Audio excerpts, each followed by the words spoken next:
Muchos dicen que esto es una figura de lenguaje llamada antropomorfismo, es decir, como una especie de metáfora. Pero yo creo que Dios tiene cuerpo, pero es un cuerpo espiritual, un cuerpo celestial. Pero lo espiritual no es algo etéreo y gaseoso, que es la imagen que nosotros nos han proyectado. Que lo que es espiritual es imposible detectarlo, es imposible verlo, es imposible sentirlo. Voy a repetir esto. Un cuerpo celestial, pero lo espiritual no es algo etéreo o gaseoso. Claro que no. El cuerpo es un cuerpo físico o tangible, pero espiritual.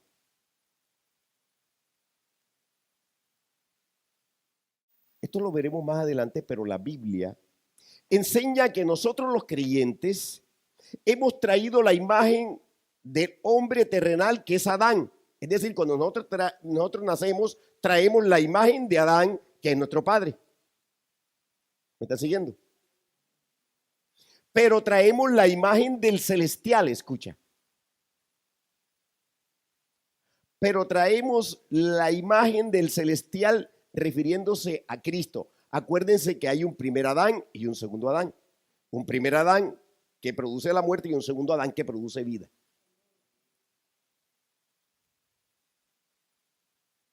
Y no podemos pensar que es simplemente el cuerpo humano de Cristo, porque entonces tendríamos, hermanos, hermanas, que afirmar que Cristo adquirió la imagen del cuerpo humano. Voy a ir más lento aquí. Es decir, del cuerpo de Adán cuando encarnó. Pues antes de la encarnación no tenía cuerpo. Estoy hablando de Cristo.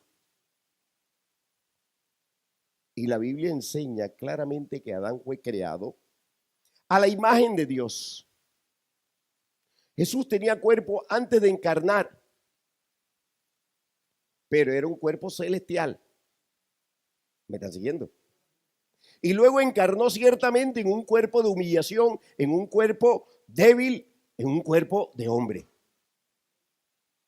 Cristo en su plenitud era Dios antes de venir aquí a cumplir la misión a la tierra de salvarnos. Ya era Dios. Siempre fue Dios. Entonces tenemos que Dios creó al hombre a su imagen, pero también lo creó a su semejanza.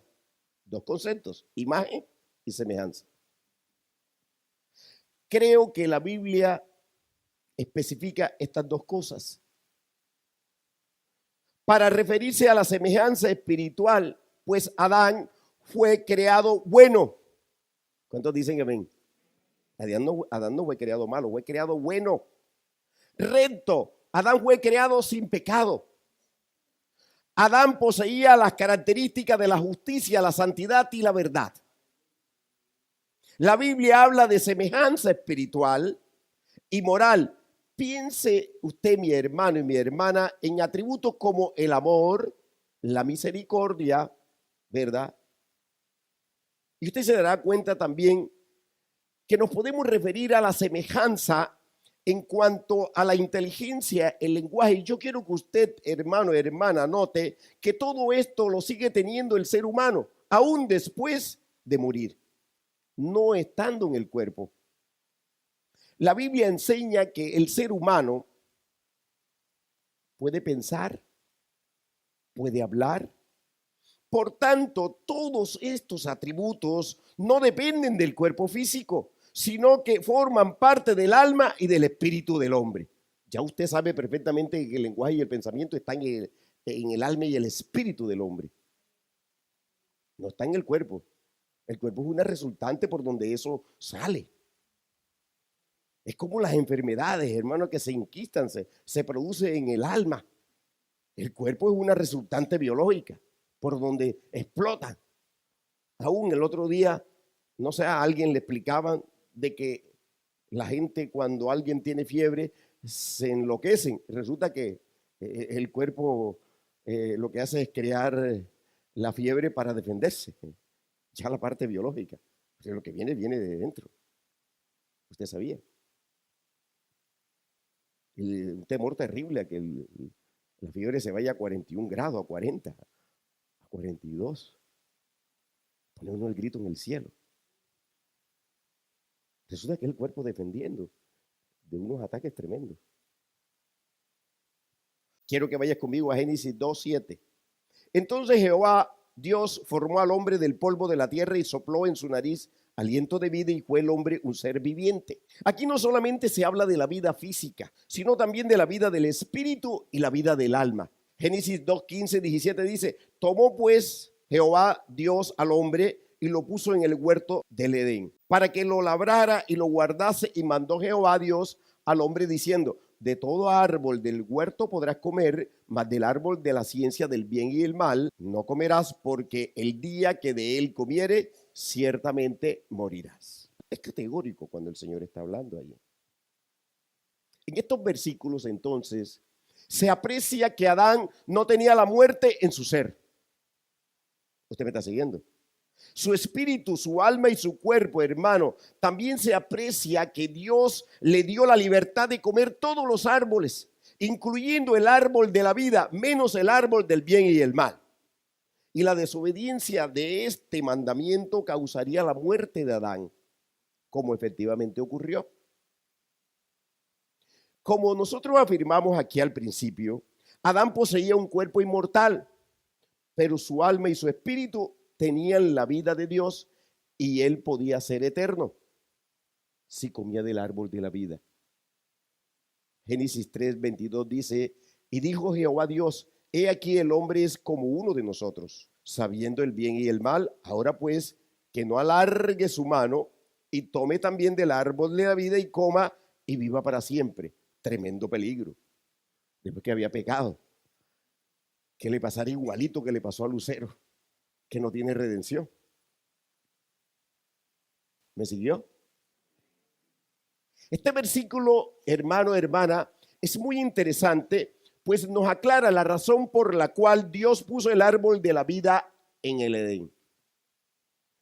Mira, la expresión viva para siempre se refiere a la eternidad. No nos imaginamos entonces un ser humano caído, pecador, en medio de la tierra nueva que el Señor hará. ¿Ustedes se imaginan eso? ¡Qué tragedia! El amor y la misericordia de Dios se manifestaron aquí porque dejar que el hombre tuviera acceso al árbol de la vida en su condición de pecado impediría la redención en el ser humano. No tendría redención como ocurre con el diablo y la tercera parte de ángeles, quienes son eternamente perdidos. Usted me está siguiendo. Y estarán eternamente en el lago de fuego, dice la palabra, sufriendo para siempre. Dios nos libre de eso que le aconteció al diablo y esa tercera parte de ángeles. Usted ve y lo hace más consciente que la misericordia del Señor está sobre nosotros. ¿Por qué no le das la gloria a Dios? Dale la gloria a Dios. Dale la gloria a Dios por eso.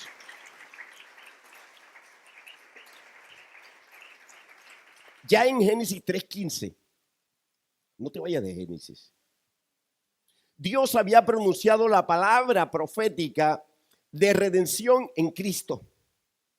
La simiente de la mujer, habla el Señor allí. El cordero que estaba preparado desde antes de la fundación del mundo. Génesis 3:15, y pondré enemistad entre ti y la mujer y entre tu simiente y la simiente suya. Esta te herirá en la cabeza y tú le herirás en el calcañar. Esta palabra profética de amor, de gracia y de misericordia, y el impedir que Adán y Eva comieran del árbol de la vida en su estado pecaminoso, escucha, garantizarían la posibilidad de redención que solo es en Cristo Jesús. No hay otro, ni hay otra forma. Y es con una simple oración, como dice Salinas Vidal. No es con una simple oración, es creyéndolo en el corazón y diciéndolo con el corazón antes que con los labios. Por fe, por locura recibir este evangelio, como dicen los que se creen cuerdos, los intelectuales, los pensantes, los del raciocinio, los de la lógica. Por locura, hermano. Al Señor le plació así. Ahora bien, yo quiero que regresemos al momento del pecado de Adán. Es decir, de Adán y Eva. Ya vimos que antes de pecar su cuerpo, su alma y su espíritu eran santos, puros, sin contaminación. Ya lo dijimos. Sin corrupción física ni espiritual. Y la tierra, creación también, estaba limpia, sin corrupción. ¿Cómo te parece? Estaba santica. No estaba corrupta. Pues la cabeza que Dios había puesto sobre ella, miren la importancia de la cabeza como ministra. Esto es Adán, era santo sin pecado, por lo tanto la tierra no estaba corrupta. La tierra no estaba corrupta. Es posible, hermano, hermana, que el cuerpo físico de Adán era de carne y hueso. Aquí entramos como la parte más compleja. Voy a repetirte esto. Es posible que el cuerpo físico de Adán era de carne y hueso, pero no tenía sangre. Porque la vida física de Adán no dependía de lo biológico o el ambiente, de la comida, ni de la sangre, sino que dependía exactamente de mi Señor, de mi Dios. ¿Me siguió? Bueno, guárdese eso ahí, aquí en este estuchito. Y quiero que vaya conmigo a Juan 1:1. Leo a favor tuyo. En el principio era el verbo, y el verbo era con Dios, y el verbo era Dios. Este era en el principio con Dios. Todas las cosas por él fueron hechas. Sin él nada de lo que ha sido hecho fue hecho. En él estaba la vida, y la vida era la luz de los hombres. La luz en las tinieblas resplandece, y las tinieblas no prevalecieron contra ella. ¿Estás leyendo conmigo, sí? Entonces yo quiero que tú notes cómo Juan habla de Cristo, quien es Dios en el principio de la creación. Ya existía. Pues es Dios eterno. Miren cómo Juan inicia su evangelio con la expresión en el principio. Abro y cierro comillas, en el principio. Tal como inicia el libro de Génesis, en el principio creó Dios. Quiero que notes es decir, quiero que tú medites o reflexiones sobre esto. Que en el versículo 3 de Juan 1, el apóstol habla de la creación que se nos relata en el libro de Génesis. Y que Juan dice que fue hecha por el verbo, es decir, por Cristo. Cristo es el verbo encarnado, porque Cristo es la acción, es lo que se iría a mover a favor de nosotros para salvación. En gramática, el verbo es la acción.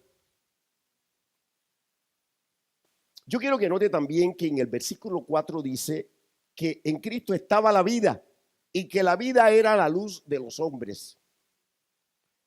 Esto se refiere a Adán y a Eva, cuya vida del cuerpo, del alma y del espíritu dependía de Cristo. ¿Me siguió? Y quiero que recuerdes también que Adán era hijo de Dios. No se nos va a olvidar esto. Adán, hijo de Dios. Antes de pecar, así se establece la genealogía de Cristo. Lucas 3:38 dice, hijo de Enos, hijo de Set, hijo de Adán, hijo de Dios. Miren la genealogía.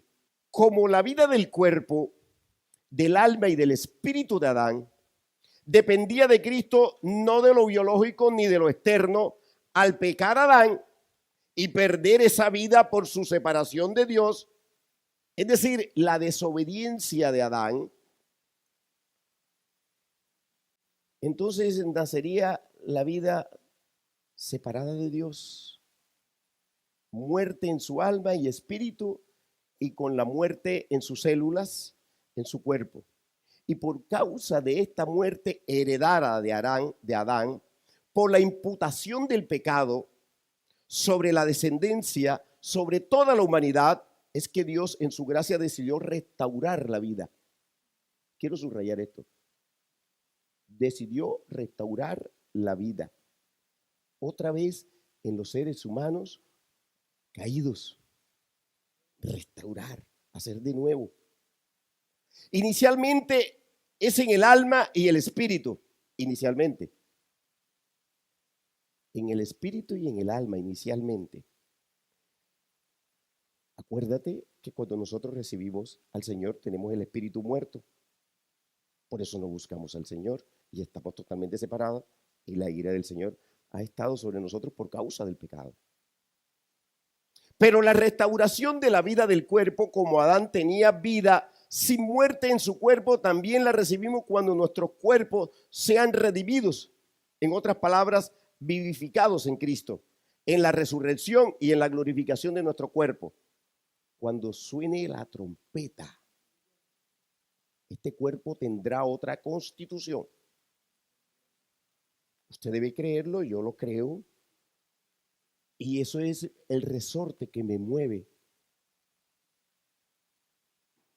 de reflexionar y pensar que soy un ser débil, un ser caído, viviendo en un mundo caído, en un mundo afligido, en un mundo contaminado, en un mundo corrompido, en una tierra de pecado.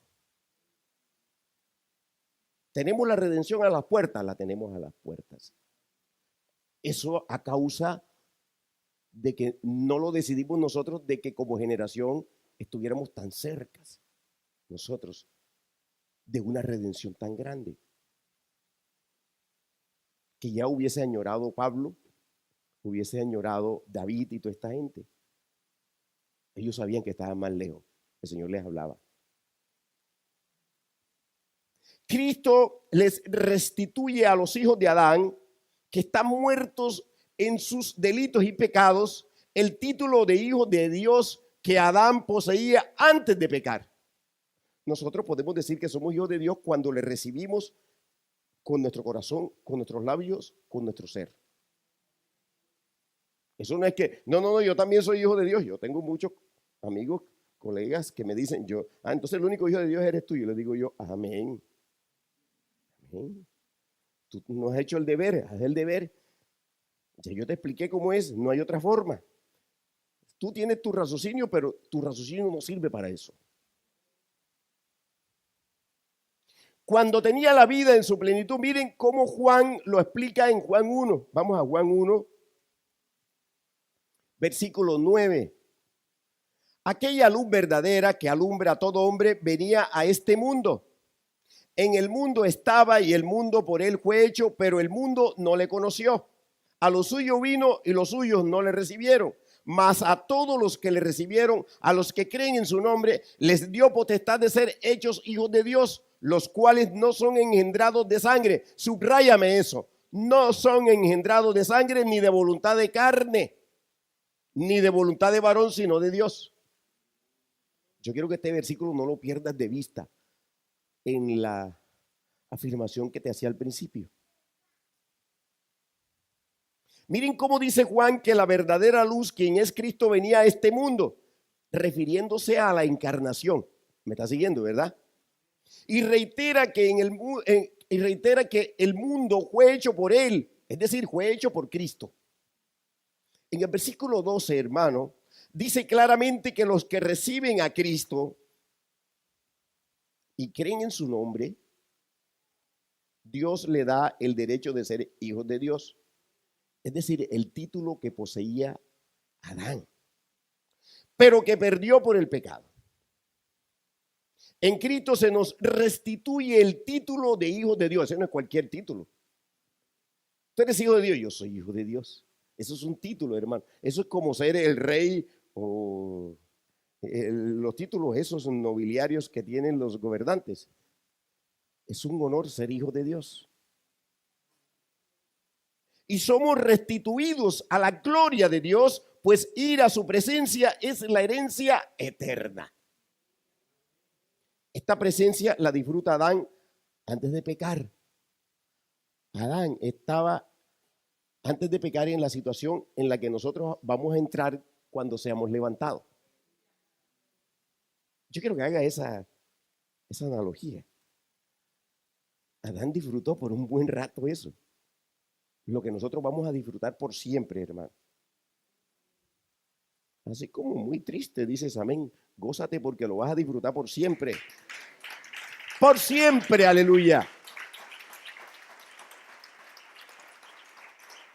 Ahora, yo quiero que usted note que en el versículo 13 de Juan 1, donde se dice que los que reciben a Cristo y creen en Él, tienen el derecho a ser hijos de Dios y no son engendrados de sangre ni de carne. Yo quiero que me subrayes eso otra vez. Ni de voluntad de varón, sino de Dios. Yo quiero decirte que esa es una poderosa revelación. Esto que le estoy enunciando esta noche es una revelación poderosa del Espíritu Santo de Dios. Porque aquí hemos dicho, pero estábamos buscando versículos, pero aquí hemos dicho ya varias veces que la constitución de nosotros, la que tenemos ahora con esta constitución física, celular, biológica, genética, no podemos ver a Dios ni estar con el Señor. Y que tiene que ser cambiada, tiene que ser transformada. Y tantas veces nos hemos hecho la pregunta, ¿por qué el pueblo judío para ser perdonado por un año tenía que presentar un cabrito, tenía que presentar y era con sangre? ¿Y por qué la camita de nosotros cuando somos engendrados es con sangre? Estamos hablando del cuerpo humano, del cuerpo del hombre, mas no del cuerpo espiritual. Va a haber una diferencia. El Señor nos irá a revelar totalmente esto. Pero hay unos indicios bíblicos que nos señalan esto. Adán fue creado directamente por voluntad de Dios. Yo quiero que me sigas. Fue creado directamente por voluntad de Dios. Pues fue el primer hombre. Cristo fue el segundo Adán. Y fue engendrado, pero no creado. Fue engendrado, pero no creado. Por voluntad directa de Dios. En cuanto a su encarnación en un cuerpo humano, hermano, el cual debía participar para podernos redimir del pecado al derramar toda su sangre. Miren que es por sangre. Estamos hablando del cuerpo humano. Porque mire que nosotros cuando nacemos en el Espíritu, nacemos por voluntad del Señor. Y ese nacimiento es más poderoso que el nacimiento físico. ¿Usted me siguió? Amén, amén, mi amor, amén. Aleluya. Ves conmigo a Hebreos 2:14, dice, así que por cuanto los hijos participaron de carne y sangre, mira esta lectura, así que por cuanto los hijos participaron de carne y sangre, él también participó de lo mismo para destruir, escucha, subraya esto, para destruir por medio de la muerte al que tenía el imperio de la muerte, esto es al diablo. Ahí perdió en la cruz del Calvario, perdió en el sacrificio, perdió. Ahora bien, hermano, nosotros nacimos por voluntad de varón. El papá se conoció con la mamá y toda esta cosa ya la conocemos. En el primer nacimiento, pero en el nuevo nacimiento, somos engendrados por voluntad de Dios. Y ese nacimiento es más importante aún que el primero. Pero te explico. Quiero regresar al planteamiento de que es posible que el cuerpo de Adán no tenía sangre. Quiero regresar a eso. Estoy diciendo que es posible. Hay unos versículos que nos demuestran eso así. Es decir, que lo que tenía el cuerpo de Adán era carne y hueso. Pues Dios lo hizo, escucha, Dios lo hizo del polvo de la tierra.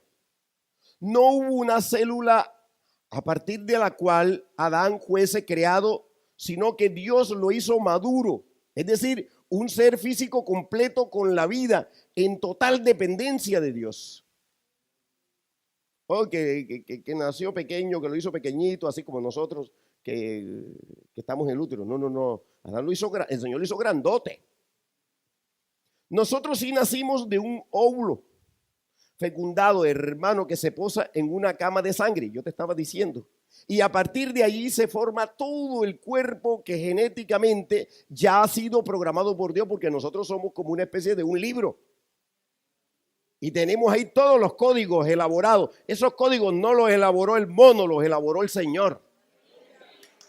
Dale la gloria a Dios. El mono no sabe elaborar códigos.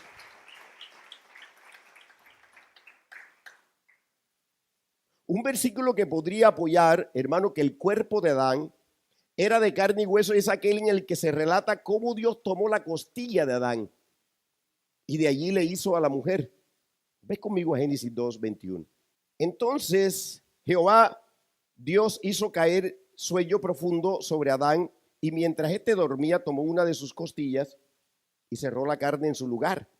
Y de la costilla que Jehová Dios tomó del hombre hizo una mujer y la trajo al hombre.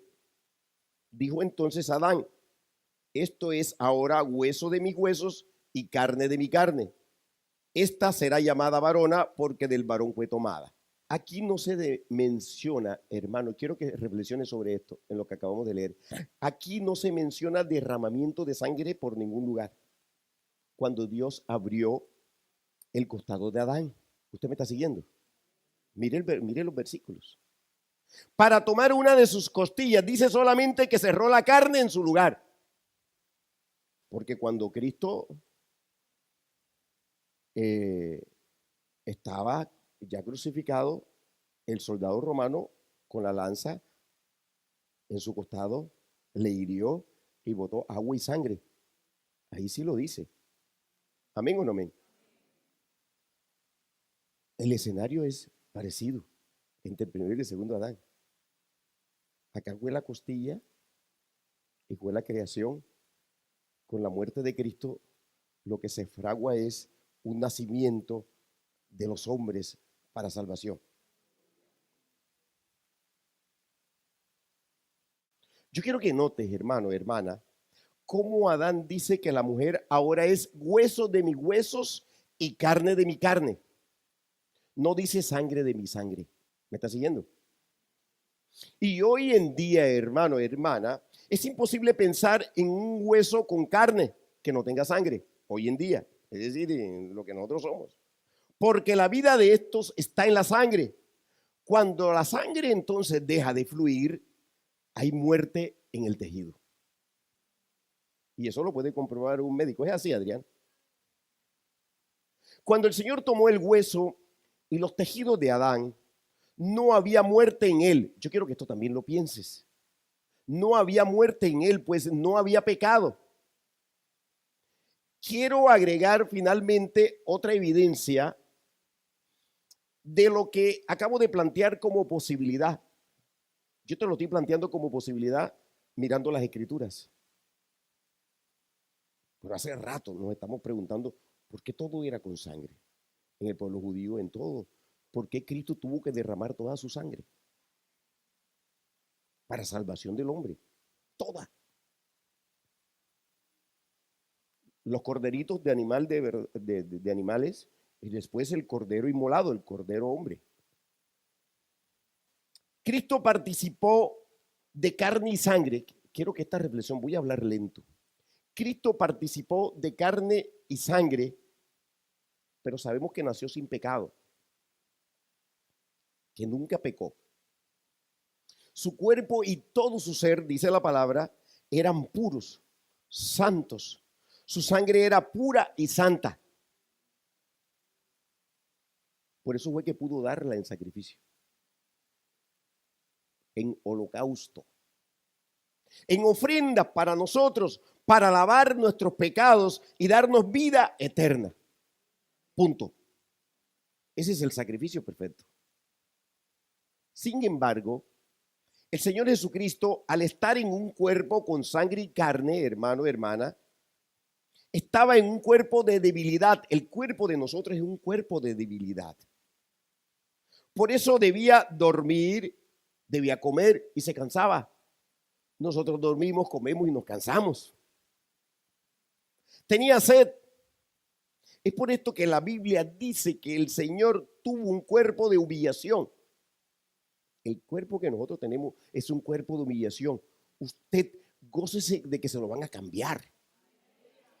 Se lo van a cambiar, mi hermano. Y usted no tiene que hacer sino estar santo y recibir lo que el Señor vino a hacer. Eso, la esencia es lo que el Señor vino a hacer aquí sobre la tierra cuando se encarnó. El Señor no vino aquí de pasajero. El Señor no vino a pasear. Vino a hacer una cosa tan especial por ti y por mí. Hermano, vino a quitar lo que teníamos encima.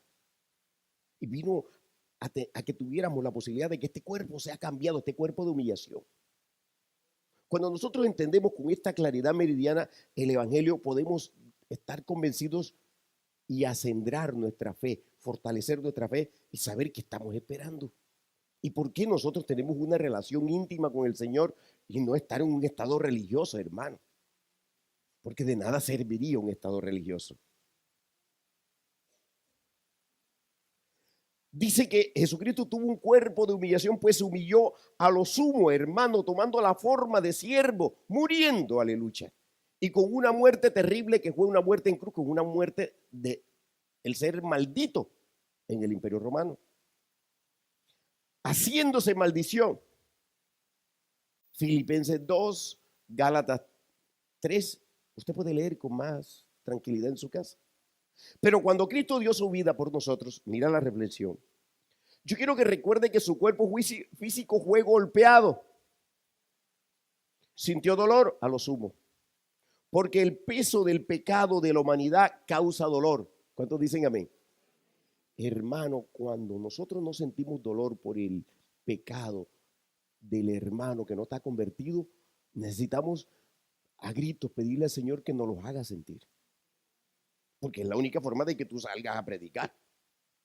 Si no te da nada, debe causar dolor el pecado del prójimo. Por eso ese mandamiento que dice, amarás a tu prójimo como a ti mismo. Tremendo eso. Si reflexionamos en el contexto en el que yo te lo estoy proponiendo. Es decir, el dolor de nosotros por el pecado del otro, por el pecado del prójimo, tiene que causar un impacto terrible en nosotros. ¿Y quiénes éramos nosotros para que el Señor nos buscara, nos conquistara y nos limpiara y nos redimiera? ¿Y por qué nosotros quedarnos quietos y no hacer de vasos para que el Señor siga haciendo su obra? Amén. Hermano, con el pecado entró el dolor en la humanidad, con el pecado. El cuerpo de Cristo fue alanceado. Dice la palabra que una corona de espinas fue puesta en su cabeza y literalmente, miren, Cristo derramó toda su sangre, literalmente. Su cuerpo se vació de sangre. Cuando la lanza lo atravesó, dice la palabra, salió sangre y agua. Ya les había dicho esto. Juan 19:34 dice, pero uno de los soldados le abrió el costado con una lanza y al instante salió sangre y agua. ¿Qué representa la sangre? Es con la que el Señor redimió a cada uno de nosotros. Y el agua que salió por medio de la palabra es que nosotros podemos caminar. Cuando el cuerpo de Jesús resucitó, ya voy a acabar, y fue glorificado, Él se presentó delante de sus discípulos. Yo quiero que esta escena la recuerdes. Se presentó delante de sus discípulos y quiero que leamos como Él mismo dice que tenía carne y hueso. No menciona la sangre. Mira, vamos a Lucas 24. Lucas 24:39. Mirad mis manos y mis pies que yo mismo soy. Palpad y ved, porque un espíritu no tiene carne ni hueso, como veis que yo tengo. Está hablando después de la resurrección. Y diciendo esto, le mostró las manos y le mostró los pies, las heridas de aquí y de acá. Y como todavía ellos de gozo no lo creían y estaban maravillados, les dijo, ¿tenéis aquí algo de comer? Entonces le dieron parte de un pez asado y un panal de miel. Y él lo tomó y comió delante de ellos. Yo quiero decirle, hermano, hermana, que eso que hizo el Señor Jesucristo es lo que nos va a acontecer a nosotros. Cuando nosotros tengamos cuerpo glorificado, vamos a comer pez también. Vamos a comer el panal de miel. Es decir, nosotros vamos a comer, pero lo que determina nuestra vida no será ese alimento. Y así como el Señor leía los pensamientos, cuando lo acusaban los fariseos y todo esto, nosotros vamos a leer los pensamientos de todos aquellos que creen que pueden pecar y nadie se entera. Y le vamos a hablar de la guerra diaria que nosotros teníamos aquí con Satanás, con el mundo y con el hombre viejo. Y se van a asombrar porque ellos saben que Satanás ya está amarrado ahí en el escenario de los 1000 años. Pero tendremos suficiente experiencia para contarles y para predicarles. No nos quedaremos quietos. Trabajaremos. El trabajo hacia el Señor no es en balde y tiene una paga. No es en vano. ¿Cuántos dijeron amén? Todo este escenario de Lucas 24, 39 al 43, ustedes se dan cuenta que ya ahí está el Señor con un cuerpo glorificado. ¿Sabe por qué, hermano? El Señor está exigiendo de nosotros santidad. Porque la santidad es necesaria. Porque la santidad no permite, es decir, que nosotros seamos contaminados. Que nosotros en santidad es que nos guardamos para el Señor. Como Cristo no pecó, el único hombre que no pecó en cuerpo de humillación, el Señor mostró que era posible. Pero todo el escenario del Señor Jesucristo frente a su ministerio, frente a la actitud de Él y la autoridad de Él, todas esas cosas las tendremos nosotros en el milenio. Es decir, la autoridad que Él tenía como hombre aquí sobre la tierra. Esto lo explicaré en la próxima prédica, es decir, el próximo miércoles. Pero yo quiero adelantarte, hermano, hermana, que el cuerpo resucitado y glorificado del Señor Jesús no tenía sangre cuando los muertos en Cristo resuciten y nosotros seamos con ellos glorificados. Una de las transformaciones, escucha, es que el cuerpo no tendrá sangre. ¿Y por qué? Porque tendremos la imagen del celestial del segundo Adán. Del segundo Adán. Es decir, Cristo, cuyo cuerpo resucitó sin sangre, solo con carne y hueso. Huesos físicos, huesos tangibles, dice la palabra. Y la otra razón, hermano, que te doy es porque la carne con la sangre son corruptibles. La sangre y la carne son corruptibles y no pueden heredar lo incorruptible. ¿Me seguiste? Quiero finalizar leyendo 1 Corintios 15, 49. Dice, y así como hemos traído la imagen del terrenal, traemos también la imagen del celestial. Pero esto digo, hermanos, que la carne y la sangre no pueden heredar el reino de Dios, ni la corrupción hereda la incorrupción. He aquí os digo un misterio, no todos dormiremos, pero todos seremos transformados. Padre, yo te doy las gracias, Señor, por esta palabra.